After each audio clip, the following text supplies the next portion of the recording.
Do'stlar, barchaga assalomu alaykum. Biz kelib turgan lokatsiyamiz Termiz shahar Karimbek. Bu uyimizni oldin ham syomkasini chiqarganmiz.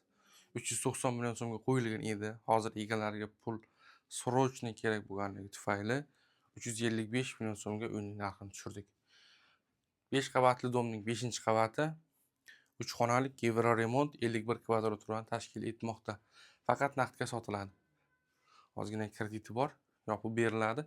Hozir men turgan joy uyning koridori.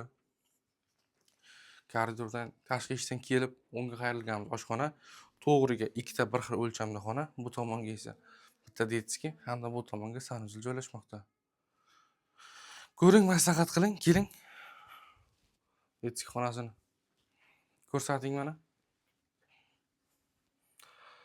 Bu yerdagi mebellar kelishuv asosida qoldiriladi. Oldin 390 million so'mga faqat kiyim-kechak, ko'rpa-to'shak bilan chiqib ketilishi kerak edi.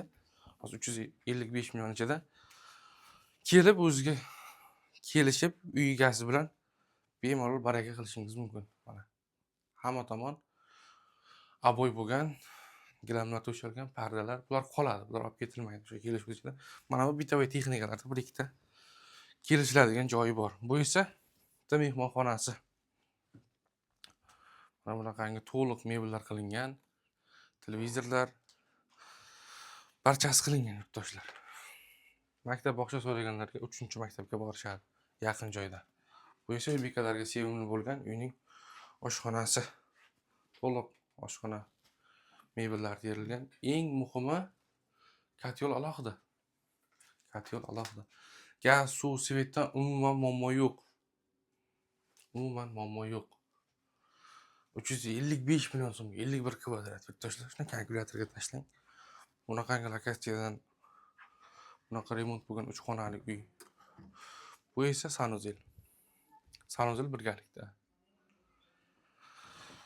Maslahat qiling. Mana shunaqangi uy izlab yurgan tanishlarga jo'nating. Bu uyda bizdan mijozlar so'ragan edi. Lekin vaziyat bunday bo'lishini biz bilmagan edik. O'sha mijozlar hali ham ko'rayotgan bo'lsa, mana ulguring. Pastda qoldirilgan nomerlarga aloqa chiqing. Mana 3 ta xonadon uchun, 3 ta xona uchun bitta konditsioner qo'yilgan. Bemalol sovutishga yetadi. Yozgi kun issiqda. Pastda qoldirilgan nomerlarga aloqaga chiqasiz.